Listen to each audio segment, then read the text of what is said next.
దర్శి మరియు పరిసర ప్రాంత విద్యార్థులకు మరియు గృహిణీలకు మరియు ఉద్యోగస్తులకు చక్కటి శుభవార్త. రోజు రోజుకు మారుతున్నటువంటి నూతన టెక్నాలజీని పరిచయం చేయడానికి మన దర్శి పట్టణంలో పొదిలి రోడ్లో నెట్ మరియు గవర్నమెంట్ ఆఫ్ ఇండియా గుర్తింపు పొందిన సంస్థ అయినటువంటి SCD computer training centre. Mahashivratri వేడుకల్లో భాగంగా దర్శిపట్నంలో ఆదివారం నిర్వహించిన ఆదిదేవుని రథోత్సవం కన్నుల పండుగగా సాగింది. దర్శనాపురి వాసవి వనితా క్లబ్ వారిచే నిర్వహించిన కోలాట ప్రదర్శన ప్రత్యేక ఆకర్షణగా నిలిచింది.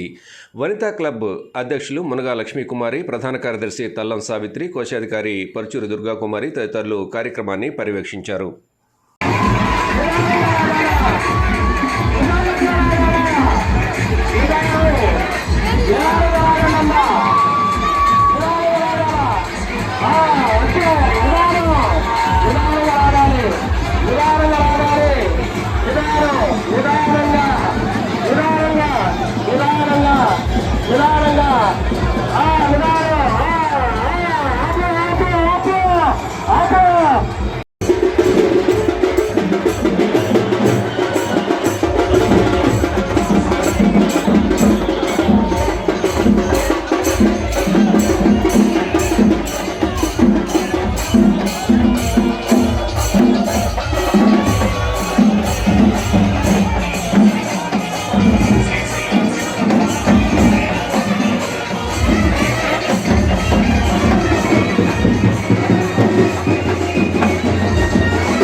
Like, share, subscribe, and get notification.